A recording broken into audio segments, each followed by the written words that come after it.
नमस्कार, मैं हूं आंचल सिंह। आपका स्वागत है हमारे चैनल में। मोदी सरकार ने जो बड़े अहम फैसले लिए हैं, चाहे वो धारा 370 हो जम्मू कश्मीर से हटाने की, या 3 तलाक का फैसला हो, या फिर राम मंदिर पर फैसला हो, जो बड़े बड़े फैसले मोदी सरकार में लिए गए, अब लोगों की मांग है कि आर्टिकल 30 भी हटाया जाए। क्योंकि जब संविधान हमें समानता का अधिकार देता है तो आर्टिकल 30 देश में क्यों है, और इसी विषय पर चर्चा के लिए हमारे साथ हैं पवन त्यागी, जो राजनीतिक विशेषज्ञ हैं। सर, आपका बहुत बहुत स्वागत है हमारे चैनल पर। सर, आर्टिकल 30 ऐसा क्या है जिससे लोग मांग कर रहे हैं? क्योंकि बीजेपी के जो राष्ट्रीय महासचिव हैं कैलाश वर्गीय ने भी कहा कि ये हटाया जाए, क्योंकि ये हमें समानता का अगर अधिकार है हमारे देश में तो ये जायज नहीं है आर्टिकल 30। और आप ये बताइए कि ये आर्टिकल 30 है क्या, और आखिर लोग इसकी मांग क्यों कर रहे हैं? क्योंकि पूरा देश चाह रहा है कि आर्टिकल 30 हटे। जिस समय हमारा देश आज़ाद हुआ जी, उस समय जब ये संविधान की रचना हुई, उसी में ये ध्यान में रखते हुए कि इस देश में जो अल्पसंख्यक हैं उनको कुछ सुविधाएं अलग से दी जाएं ताकि उनके अधिकारों का हनन ना हो और अल्पसंख्यक उनके ऊपर कोई अत्याचार ना करें, उनको अपने पढ़ने में और धर्म के मामले में कोई रोड़ा ना अटकाए और उसको सरकार की सुविधाएं भी मिलें। तो ये धारा जो लगाई है अनुच्छेद 30 आर्टिकल 30, इसमें एक प्रावधान डाला कि जो भी इस देश में अल्पसंख्यक हैं वो अपनी संस्था बनाकर अपने धर्म के प्रचार को भी शिक्षा में शामिल कर सकते हैं और इसको राज्य सरकार उनको उसमें आर्थिक मदद भी करेगी। तो आर्थिक मदद के लिए भी बजट में प्रावधान डाला जाएगा और उसमें एक ये डाला कि वो जो बजट है वो ये ध्यान रखा जाए जो आम बजट की राशि है उससे ज़्यादा ना हो, ये ध्यान रखा जाए। और उसमें जो पॉइंट डाले गए कि भाई उसमें जो आप करेंगे उसका वो जो समिति होगी उस स्कूल की, विद्यालय की, वो आज़ाद होगी, सरकार का उस पर कोई नियंत्रण नहीं होगा। नंबर 2, उसमें डाला कि वो आरक्षण से भी बाहर होगी, क्योंकि जब देश का संविधान बना तभी उसमें आरक्षण की भी सुविधा डाली गई थी, 25% गरीबों के लिए आरक्षण। लेकिन अल्पसंख्यक जो विद्यालय हैं वो जो रहेंगे उसमें वो लाइन डाल दी गई कि इसमें वो 25% गरीबों के लिए जो आरक्षण है वो यहाँ लागू नहीं होगा इन संस्थानों में। इसी तरह से उसमें एक और उसका डाला गया धारा 30 में कि जो हमारे देश का मूल संविधान है उसमें SC ST वर्ग को और OBC को जो आरक्षण में श्रेणी में रखा गया था, यहाँ वो आरक्षण नहीं मिलेगा उनको, ना तो नौकरी में ना एडमिशन के टाइम में बच्चों को मिलेगा। और इस तरह से ये कुछ सुविधाएं उस समय दी गई, ये देखते हुए कि इनको एक स्वतंत्रता दे दी जाए और ये अपने विद्यालय में अपने हिसाब से पढ़ाई कराएं, अपने धर्म की भी पढ़ाई कराएं ताकि ये यहाँ फल फूल सकें। क्योंकि कुछ उस समय जो ये रखा गया था उस समय ये विचार ही नहीं था कि इसका क्या परिणाम आगे आने वाले दिन में होगा। लेकिन इसके बाद हुआ क्या, देश की आज़ादी के बाद यहाँ तेजी से इस देश में इस कानून के तहत मदरसों का खुलना शुरू हुआ। वहीं जो है जो ईसाई धर्म के मानने वाले थे उन्होंने अपने मिशन स्कूल खोलने शुरू किए। वहीं कुछ सिखों ने भी अपने विद्यालय इसमें खोले, क्योंकि वो भी अल्पसंख्यक में आते हैं, और अपने अपने धर्म का प्रचार बाकी कोर्स के जो सब्जेक्ट हैं उनके अलावा, जैसे गणित पढ़ाना है तो गणित भी पढ़ाया गया, अंग्रेजी भी पढ़ाई गई, कहीं हिंदी भी है, कहीं क्षेत्रीय भाषा भी उसमें है, लेकिन धर्म की पुस्तक भी उसमें है। ये इनको सुविधाएं दी गई और इस सुविधा में जो मदरसे थे वहाँ कुरान का पढ़ाया जाना, हदीस का पढ़ाया जाना। वहीं जो ICSE बोर्ड जिन्होंने अपनाया, उस समय तो नहीं था लेकिन स्टार्टिंग में जो चर्च से जुड़े हुए विद्यालय थे उन्होंने वहाँ बाइबल को पढ़ाया। इसी तरह जो सिख धर्म के मानने वाले थे उन्होंने गुरु ग्रंथ साहिब का कुछ प्रारंभिक ज्ञान देना भी अपने विद्यालय में शुरू किया। लेकिन उसका जो अब जाकर के रूप सामने आया है वो एक ये आया है कि अब ये जो एक और इसमें बीच में बात छूट रही है कि इन सबको सरकार की मदद प्राप्त है, राज्य सरकार इनको फंड देती है वहीं आप देखिए इस देश में जो अल्पसंख्यक के बजाय बहुसंख्यक समाज है, यानी जो इस देश का हिंदू है, उनको ना तो कोई सरकारी संस्था मदद करेगी, राज्य सरकार केंद्र से कोई फंड नहीं मिलेगा।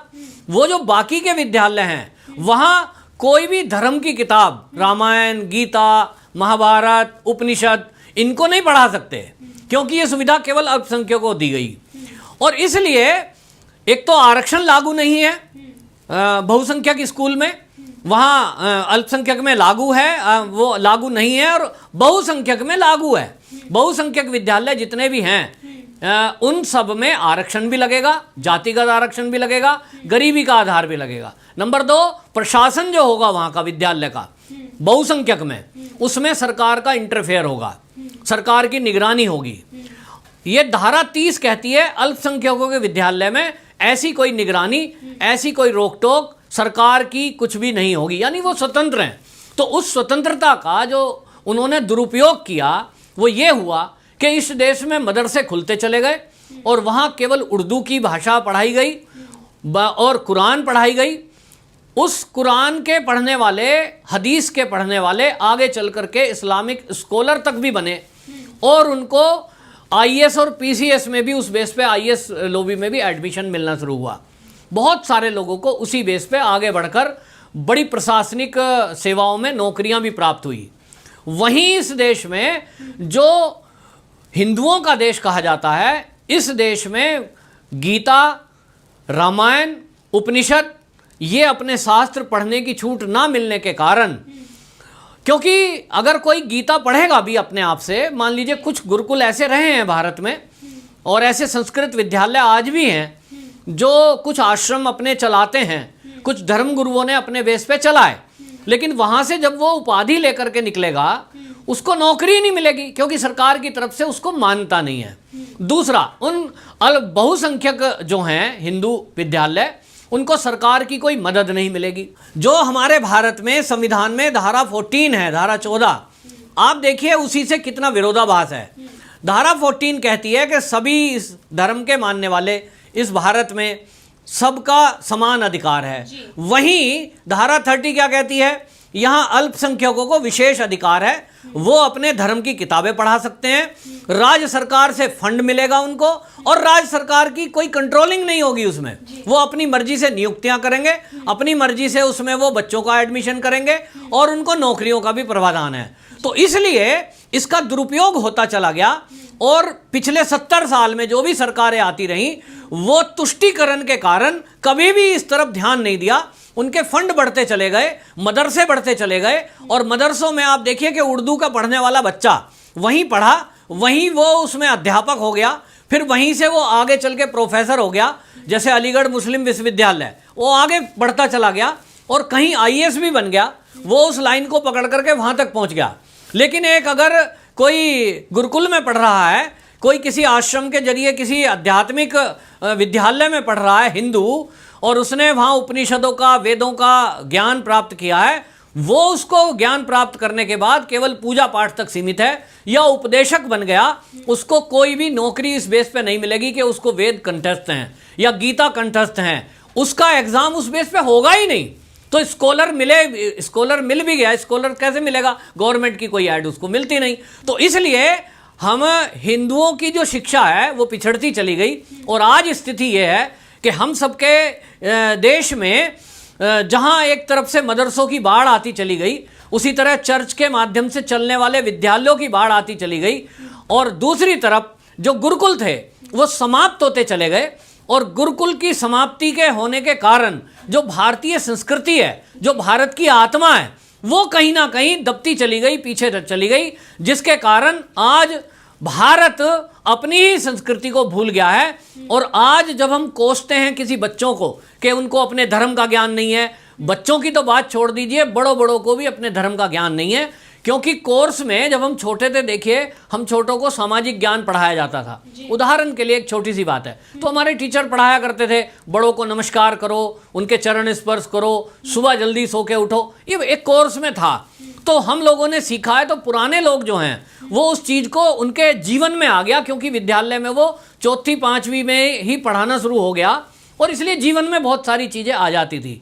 आज वो चीज़ें नहीं पढ़ाई जा रही, जो हमारी संस्कृति है, जो हमारे भारत की सभ्यता है और जो हमारे भारत की आत्मा है, जो हमारा पुरातन ज्ञान है, जो हमारे वेद और पुराणों में छुपा हुआ आयुर्वेद है, वो सब हम भूल चुके हैं और इसलिए हम उस दिशा में पिछड़ गए हैं। तो आज जो उसको हटाने की मांग हो रही है वो तो इस वजह से हो रही है कि आप देखिए जो इस तरह के विद्यालय हैं वो, अब एक उदाहरण आपको देता हूं कि केरल के अंदर उसमें क्या है कि 5 लोग मिले, 5 लोगों ने मिलकर के एक समिति बनाई और वो 5 लोग एक विशेष धर्म के मानने वाले हैं। उदाहरण के लिए मान लीजिए वो ईसाई हैं, उन ईसाइयों ने 5 लोगों ने एक संस्था बनाई, उनका अपना विद्यालय खोल लिया, अल्पसंख्यक के तहत उनको वो छूट प्राप्त हो गई। अब वो 5 लोगों ने मिलकर बना लिया तो उनके जो विद्यालय हैं फिर उसमें वो बाइबल लागू कर देते हैं। अब उस विद्यालय में 90% पढ़ने वाले हिंदू हैं, 10% ईसाई बच्चे आ रहे हैं, लेकिन उन 90% हिंदू बच्चों को जबरदस्ती बाइबल पढ़नी ही पड़ेगी क्योंकि वो अल्पसंख्यक विद्यालय है। इसी तरह आप देखिए बंगाल में 90% मुसलमान कुरान हदीस पढ़ते हैं। तो बंगाल में जो मदरसे हैं उनमें वहाँ 90% मुसलमान कुरान हदीस पढ़ते हैं, लेकिन उन्हीं विद्यालय में जो गरीब बच्चे हैं या आसपास के रहने वाले हैं वो 10% उसमें हिंदुओं के बच्चे भी हैं, लेकिन उन हिंदू के बच्चों को भी कुरान हदीस पढ़ना कंपलसरी है क्योंकि वो कोर्स की किताब में है और उसमें से क्वेश्चन पूछा जाएगा एग्जाम में, तो वो बच्चे पास नहीं हो सकते। अब हिंदू हैं, उनको कुरान हदीस नहीं पढ़नी है, लेकिन विद्यालय में जाना है, उनको पढ़ना है, तो कुरान हदीस पढ़ना कंपलसरी है।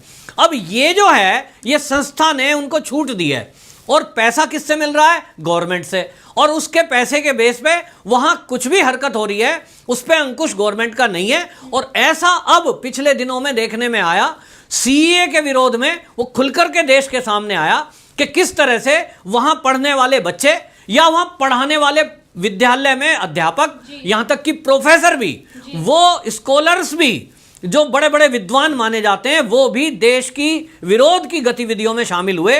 तब ये बातें आई कि ये पढ़ा लिखा वर्ग भी देश के विरोध में ऐसा आया है, तो आखिरकार ये मानसिकता कहां से पनपी है? जी, कैलाश विजयवर्गीय ने भी ये मुद्दा उठाया है। उन्होंने कहा है कि देश में संवैधानिक समानता के अधिकार को आर्टिकल 30 सबसे ज्यादा नुकसान पहुंचा रहा है।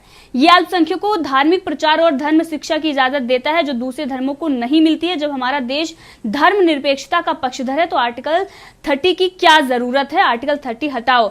तो बीजेपी के राष्ट्रीय महासचिव हैं कैलाश विजयवर्गीय, तो उनके तरफ से ये कहा जाना ये इस बात का संकेत है कि अब आर्टिकल 30 भी उसी तरीके से हटेगा जिस तरीके से कश्मीर से धारा 370-35 हटी और जिस तरीके से बड़े बड़े फैसले लिए गए। अब सरकार इस पर भी ध्यान देगी और वैसे बात करें तो जनता इसकी मांग भी कर रही है और जल्द से जल्द सरकार इस पर सुनवाई भी कर सकती है। जिस तरह से आपने कहा धारा 370 वो भी अस्थायी तौर पर थी और उसको टाइमिंग लगाया गया था, लेकिन बाद में सरकारों ने ध्यान ही नहीं दिया।